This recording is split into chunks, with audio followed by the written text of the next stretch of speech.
राम राम सा, जय माता जी की। तो कैसे हैं आप?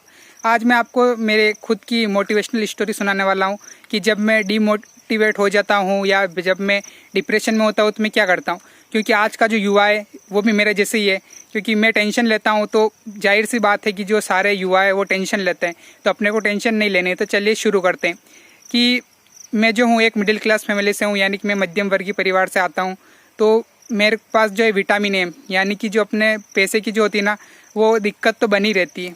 पैसों की दिक्कत तो बनी रहती है क्योंकि मिडिल क्लास फैमिली है तो पैसा भी देखना पड़ता है। यानी कि हम मानते हैं कि हमारे पास जो प्राथमिक सुविधाएं होनी चाहिए, रोटी कपड़ा मकान, वो तो हमको उपलब्ध है।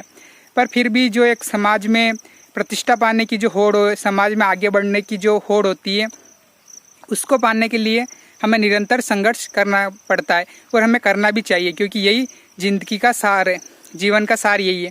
तो चलिए, क्योंकि आप डीमोटिवेट हो जाते हैं क्योंकि अधिकतर जो युवा है वो अभी शिक्षा की ओर बढ़ रहा है और उसको गवर्नमेंट सर्विस चाहिए, सरकारी जॉब हर किसी को चाहिए। तो जो सरकारी जॉब होती है उसका मैं एक एग्जांपल देता हूँ। जैसे कोई भी युवा होता है, अगर वो IAS RS बनना चाहता है तो मिडिल क्लास फैमिली के पास इतना पैसा नहीं होता है कि वो उसको कहीं पे कोचिंग भेज दे। तो IIT करना चाहते हो आप, नीट देना चाहते हो, तो आप क्या करते हो, घर पे रह के तैयारी करते हो।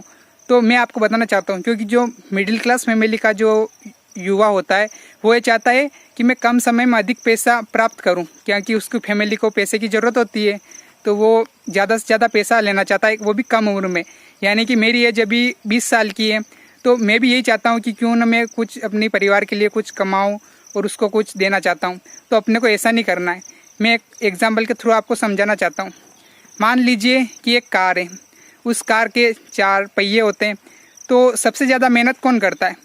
जो स्टीयरिंग होती है उसमें ज़्यादा दिक्कत आती है उसको चलाने में, कि उस पहिया जो होता है उसको दिक्कत आती है। तो जाहिर सी बात है, जो पहिया होता है वो सर्दी के मौसम में, गर्मी के मौसम में, चाहे कैसा भी रास्ता हो, वो फिसलन भरा हो, पथरीला हो, उसको तो चलना ही चलना है। तो मेहनत कौन कर रहा है? वो 4 टायर कर रहे हैं, फिर भी श्रेय किसको जा रहा है? स्टीयरिंग को जा रहा है ना। तो आपको बनना क्या है? आप वो स्टीयरिंग बनना चाहते हो कि वो पहिया बनना चाहते हो? अगर आपको पहिया बनना है तो वो कम है। जैसे कि आप मान लो, अगर आप RS की तैयारी करोगे तो आप पटवारी बन सकते हो, कुछ भी बन सकते हो। पर अगर आप छोटी तैयारी करोगे, कांस्टेबल की कर रहे हो, पटवारी कर रहे हो, तो आप क्या बनोगे? अगर उसमें नंबर नहीं आया तो कुछ नहीं है, घर पे ही आना है सीधा। तो अपने को ऐसा नहीं करना है। अपने को कुछ सीखना है कि यानी कि बड़ी तैयारी करो, चाहे छोटे स्तर पे करो। जैसे कि अभी हमारे यहाँ पे कोचिंग है, वो 1 महीने में 4000 में वो RS की तैयारी करवा रहे हैं अभी। तो आप वो कर सकते हो, घर पे ऑनलाइन कोर्स ले सकते हो।